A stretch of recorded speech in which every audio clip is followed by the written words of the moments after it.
Hello, Bacho. Let's read the given question. The question says, in the given pressure temperature diagram for water, which point indicates triple point? Option A given है A, option B C, option C given है P, option D given है E.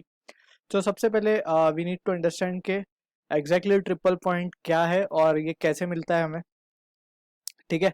So phase diagram को basically क्या कहा जाता है? Phase diagram होता है it is pressure versus temperature का ग्राफ, ठीक है. सो यहाँ पे वी कैन से नाउ पहले हम बात कर लेते हैं ट्रिपल पॉइंट की. सो ट्रिपल पॉइंट बेसिकली ये एक ऐसा पॉइंट है जहां पे we can say solid, liquid and vapour phases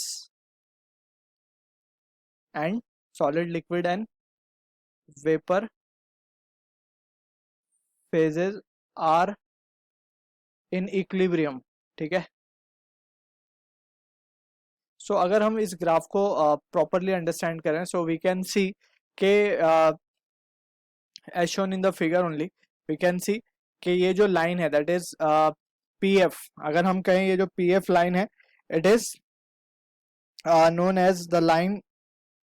यहाँ पे we can say this part is steam and ice, so we can say from here, तो यहाँ पे we can write a note.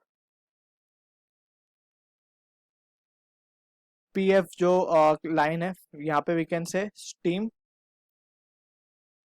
and ice can remain in equilibrium, can remain in equilibrium. हर एक line का यहाँ पे importance है. We will list it down one by one. PF के लिए ये है. अगर हम बात करें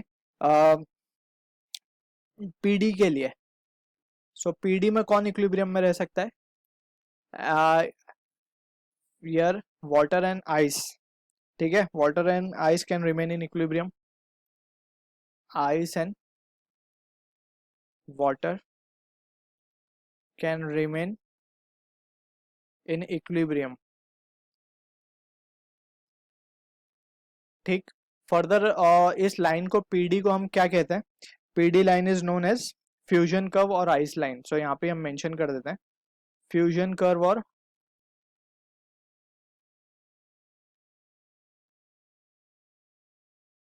आइस लाइन, ठीक है ना. So this is about PD. अब बात करते हैं पीबी की. तो पीबी को we can say water and steam can remain in equilibrium and this point, ये लाइन को हम कहते हैं वेपराइजेशन कर्व और स्टीम लाइन, ठीक है. So we can have a point over here. PB को हम क्या कह सकते हैं? Water and steam can remain in equilibrium, remain in equilibrium. और यहां से वी कैन से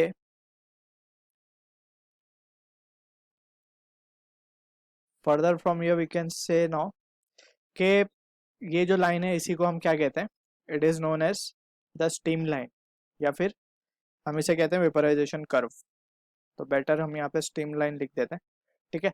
और ये जो पॉइंट है P, यहाँ पे हम देख सकते हैं P point is common to all the three phases, ठीक है. सो इसी पॉइंट P को हम क्या कहते हैं? Triple point. यहाँ पे तीनों ही फेसेस कैसे होते हैं? इक्विलिब्रियम में. So point P is what? It is triple point of water, triple point of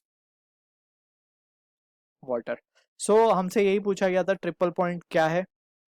so triple point, the three curves in the phase diagram where जहां वो मीट करें एट अ सिंगल पॉइंट, उसे हम कहते हैं triple point, ठीक है. सो यहाँ पे दिस पॉइंट पे तीनों ही फेसेस का कोई एग्जिस्टेंट होता है एक साथ, ठीक. और बेसिकली ट्रिपल पॉइंट की अगर हम सिग्निफिकेंस की बात करें, सो ये एक कंडीशन रिप्रेजेंट करता है to define absolute temperature. Absolute temperature means 0 kelvin, ठीक है ना. तो that's about the significance of triple point. और यहाँ पे हम अगर हमारा ऑप्शन देखें, so we can say option C is the answer to the question. I hope you understood the solution. All the best.